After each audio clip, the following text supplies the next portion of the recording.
Esta semana te cuento la nueva noticia del expresidente Enrique Peña Nieto, también te platico cómo es ser niño en México y te explico las investigaciones de corrupción en la CONADE.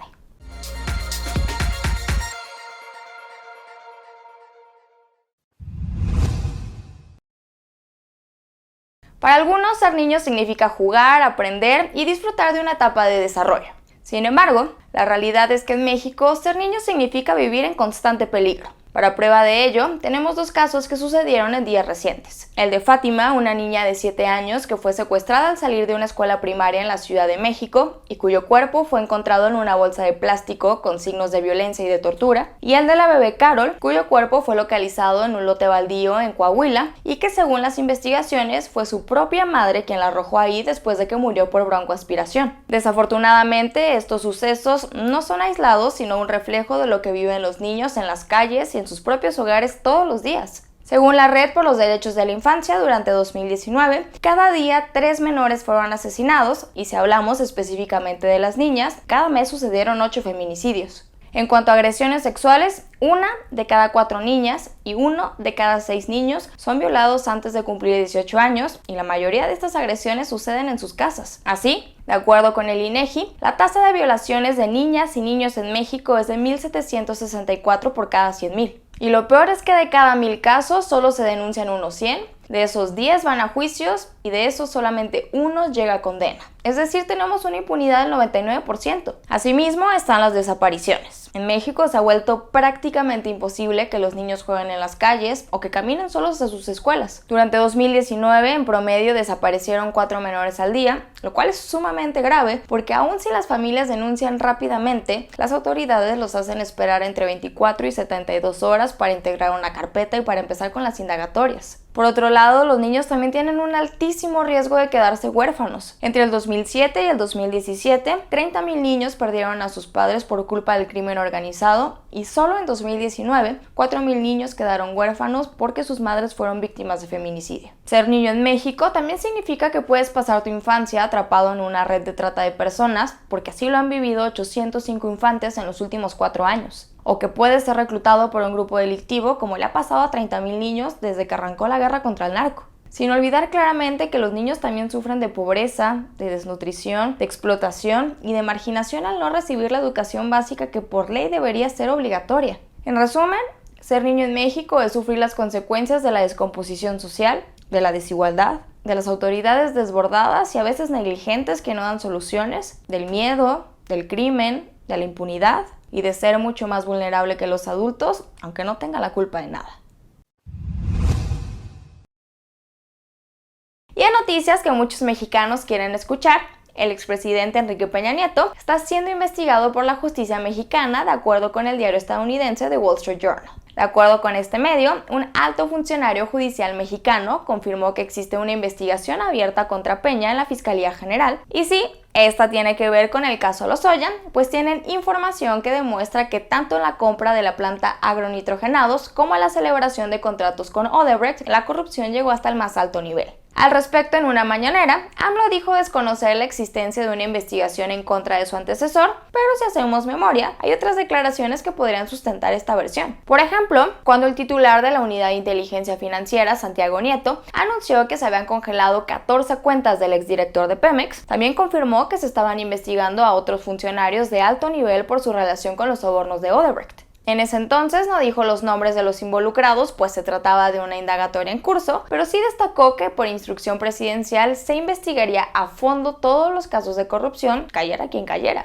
Por su parte, el abogado de Lozoya, Javier Coelho Trejo, ha dicho en repetidas ocasiones que su cliente no se mandaba solo, en referencia a que Peña Nieto estaba enterado de sus acciones. Y el fiscal general de la República, Alejandro Gertz Manero, dijo que el caso Odebrecht no se indagó antes en México, pues existía evidentemente una fórmula para encubrir toda esta situación. Así este solo es un caso más en el que se liga a Peña con la corrupción de Pemex. En junio de 2019, El Universal publicó que al exmandatario lo investigaban en Estados Unidos por recibir un soborno por autorizar la compraventa sobre el precio de Fertinal por $635 millones. Esto a pesar de que diversas consultoras y la misma Auditoría Superior de la Federación le advirtieron que la planta estaba en quiebra y tenía una deuda multimillonaria. Después, en octubre, Univision publicó una serie de audios en los que dos altos mandos de Pemex le explicaban a los detectives de la agencia Black Cube cómo funcionaba el esquema de pagos ilegales en el gobierno de Peña. En estas grabaciones relatan cómo Lozoya Austin consiguió 2,000 millones de pesos para la campaña presidencial de Peña y también hablan de las tarifas que se pagaban para conseguir una cita con el entonces director de Pemex. Por lo que en general hay suficientes pruebas que conducen a Peña. Pero ¿qué tan probable es que este proceso termine en una acusación? De acuerdo con el funcionario entrevistado por The Wall Street Journal, la extradición y cualquier posible declaración del exdirector de Pemex son los elementos que decidirán si el expresidente es acusado en el futuro. Por lo que parece que el destino de Peña en este momento depende de Lozoya. Parece que la titular de la CONADE, Ana Gabriela Guevara, está en problemas. Y es que las investigaciones por irregularidades dentro de la Comisión del Deporte siguen, pero ¿qué han encontrado y cuáles son sus implicaciones? Te cuento. Como recordarás, casi desde que arrancó el sexenio, han habido graves acusaciones de corrupción en la CONADE. El 26 de abril de 2019, la Secretaría de la Función Pública abrió un expediente por presunta corrupción en el uso de recursos en el Fondo para el Deporte de Alto Rendimiento. El 16 de mayo se abrió otro proceso por usurpación de funciones de personas que dijeron ser funcionarios sin realmente trabajar ahí. Mientras el día 28 de ese mismo mes se abrió otra investigación por posibles conflictos de interés entre servidores públicos de la comisión.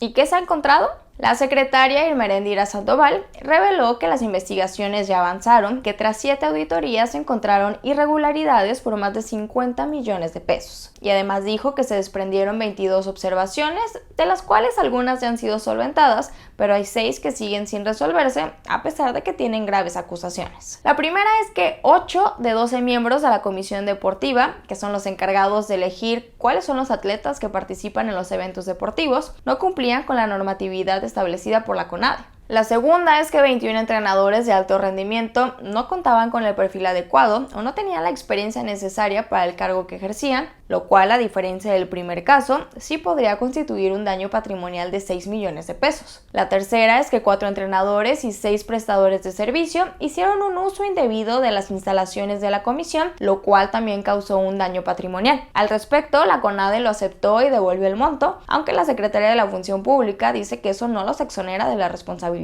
La cuarta, y quizá la más grave, es la contratación de intermediarios para la compra de viajes que resultaron 3 veces más caros, provocando un daño de 31 millones de pesos. La quinta es que no existen documentos para acreditar los gastos que hizo la organización de eventos, los cuales podrían significar otros 14 millones de pesos. Y la sexta es el posible desvío de otros 14 millones de pesos que fueron pagados indebidamente a entrenadores y a federaciones, pues aunque la CONADE también regresó parte de ese dinero, la Secretaría no cree que eso la exima de la sanción. Ahora, ¿qué consecuencias traerá todo esto? La Secretaría de la Función Pública dice que por el momento no se van a levantar denuncias, pues todavía se está dando seguimiento a las auditorías y se están revisando las pruebas que presentó la CONADE. Sin embargo, su titular ya dijo que no habrá impunidad y que de hecho ya se está revisando hasta qué nivel de jerarquía llegarán las sanciones. Y a todo esto, ¿qué ha dicho Ana Gabriela de los señalamientos? Hasta ahora, su única respuesta ha sido un comunicado en el que afirma que trabaja de la mano con la Secretaría de la Función Pública para resolver las observaciones.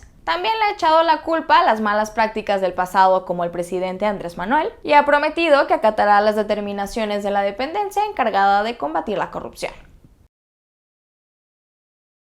Espero que te haya gustado el video de este lunes. Si fue así, no olvides darle manita arriba, suscribirte al canal y ayudarnos a compartirlo. Y antes de que te vayas, cuéntame acá abajo en los comentarios si crees que en realidad ya se está investigando al expresidente Enrique Peña Nieto.